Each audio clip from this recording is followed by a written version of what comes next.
Yolana à tous, aujourd'hui un nouvel unboxing, donc ce sera juste un colis en provenance d'Evic, sur fond bleu, pour changer un peu du carrelage, du tif-feuille rouge, du drap rouge pour cacher la misère.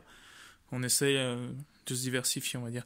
Allez, j'arrête de dire de la merde, et on attaque.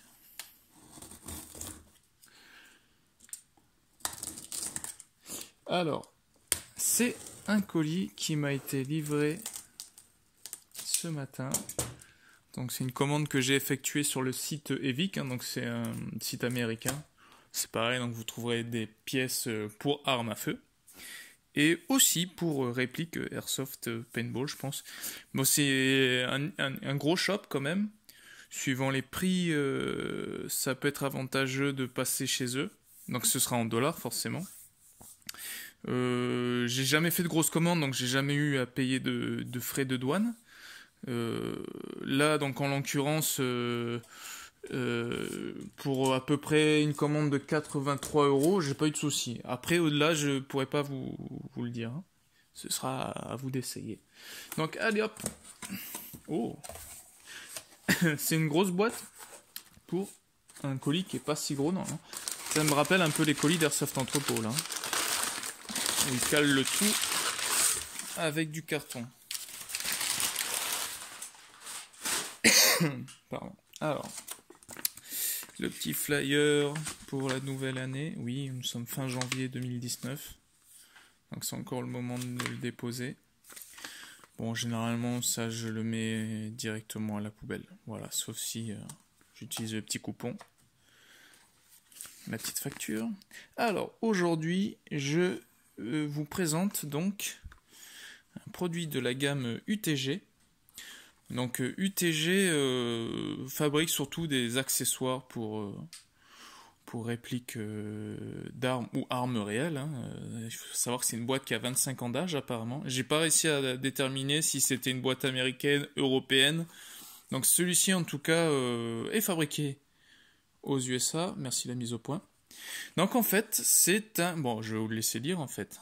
C'est un Tactical Quick Detach Low Profile Ride System.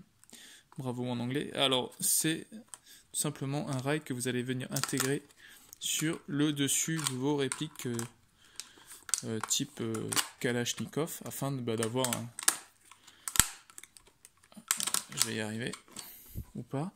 Afin de pouvoir disposer d'un système de fixation rail sur le dessus si vous n'avez pas de système de montage sur le côté. Voilà. J'essaie de faire ça propre. Donc c'est une pièce qui m'a coûté 79 $, plus les 15 $ d'import. Donc j'en ai presque pour 93 € de 94 $ pardon, au total. Donc un petit le petit éclaté. Donc ça vous ferait à peu près 83 €. Voilà, c'est à peu près le prix en euros. Alors, vous avez donc dans le colis, enfin dans la boîte, un manuel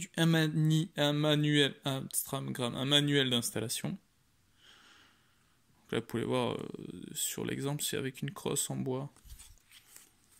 Et je pense que là, oui, ça a l'air d'être une arme, tout simplement. Hein. Et voilà, au final, si vous voulez, à quoi ça peut vous servir. Venir y fixer une optique, ou ce que vous désirez. Hein. L'avantage, c'est qu'ils ont intégré sur ce rail une mire arrière, c'est surtout pour ça que je l'ai choisi ce modèle, qui peut changer de position, c'est-à-dire que vous pouvez la déplacer où vous voulez, logiquement où vous voulez, sur la longueur du rail. Alors, vous avez avec un ensemble de jeux de vis. Ce sera sûrement pour l'intégration dans la crosse bois. Bon, forcément, le rail. Hein. Avec... Alors, je pense que c'est le système d'ouverture du top cover une fois le bestiau installé. Alors, au niveau des finitions, normalement, c'est d'aluminium CNC. Donc c'est usiné en machine, c'est censé être très très propre. Donc voilà, comme je vous disais, votre mire arrière je dois pouvoir la déplacer sur l'ensemble du rail en dévissant ces quelques vis. Voilà, de toute façon, après la présentation, on va faire une petite installation. Ça vaudra tous les beaux discours. Voilà, alors place à l'installation.